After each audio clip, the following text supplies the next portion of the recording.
नाशिक शहरासह परिसरात मागील काही दिवसांपासून गुन्हेगारीच्या घटनांमध्ये सातत्यानं वाढ होत असल्याचं पाहायला मिळतंय।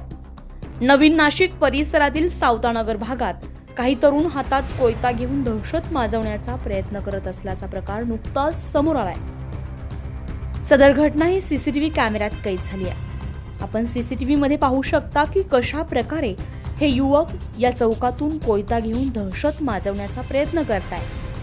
एकीकडे नवीन नाशिकमध्ये पोलीस आयुक्त आपल्या दारी हा उपक्रम सकाळीच राबवून परिसरातील दहशत कमी करण्याचा पोलीस प्रयत्न करत आहेत, तर पवननगर पोलीस चौकीपासून अगदी हाकेच्या अंतरावर असलेल्या सावतानगर परिसरात कोयत्याने काही जणांवर वार झाल्याची घटना सीसीटीव्ही कॅमेऱ्यात कैद झाली आहे। यामध्ये 2 ते 3 युवक रात्री जखमी झाले असून या प्रकरणी अंबड पोलीस ठाण्यामध्ये रात्री उशिरापर्यंत गुन्हा दाखल करण्याचं काम सुरू होतं। सर्व आरोपी अद्यापही फरार असून पोलीस त्यांचा कसोशीनं तपास करतायत। परिसरात सकाळीच नाशिक शहर पोलिसांनी पोलीस आयुक्त आपल्या दारी हा उपक्रम राबवून दहशत कमी करण्याचा नागरिकांना शब्द दिला।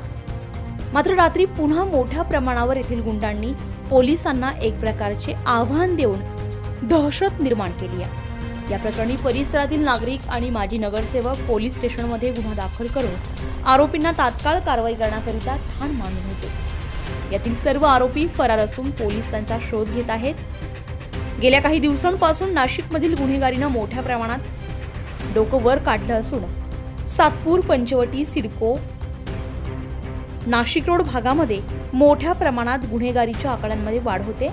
त्यामुळे परिसरातील नागरिकांमध्ये चांगलीच दहशत निर्माण झाली आहे। आता पोलीस ही दहशत कशा पद्धतीने कमी करताय हे पाहणं आता तितकंच महत्त्वाचं असणार आहे।